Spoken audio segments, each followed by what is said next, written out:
The Bible says, then I looked on all the works that my hands had wrought, and on all the labor that I had labored to do, and behold, all was vanity and vexation of spirit, and there was no profit under the sun.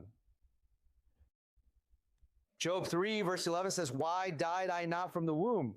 Why did I not give up the ghost when I came out of the belly? Look, even Job was like, this is horrible. Verse 16 of that same chapter says, or as is hidden an untimely birth I had not been, as infants which never saw the light. Basically, he got to the point where he's like, why was I even born? And this is Job. I mean, the Bible says that he was above reproach, that he eschewed evil. I mean, this is like one of the greatest people to walk the earth at the time, because God literally called him out in front of the devil. You know, that's one of the wildest conversations in the Bible, because the first time you learn it, you're not paying attention. You think the devil's the one that did it. But no, God's like, hey, have you considered my servant Job? Satan didn't even have him on the radar for whatever reason. God was protecting him, and he's like, no, Satan, let me open up the veil and show you how good Job is.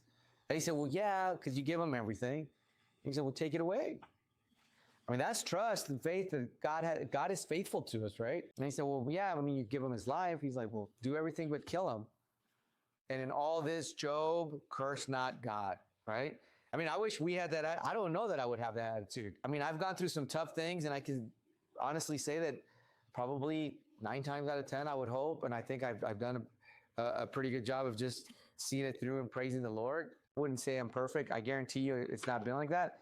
But nobody's ever come up to me and said, hey, you just lost your 3 children, and your house burned down, and both of your cars blew up. And the church you're serving at, it's no longer there. And the IRS is knocking at your door. And I mean, that would be the equivalent today, right? Like, oh, hey, the IRS is knocking down your door, and, the government's seeking this and all this stuff. If it all happened at once, that'd be pretty rough.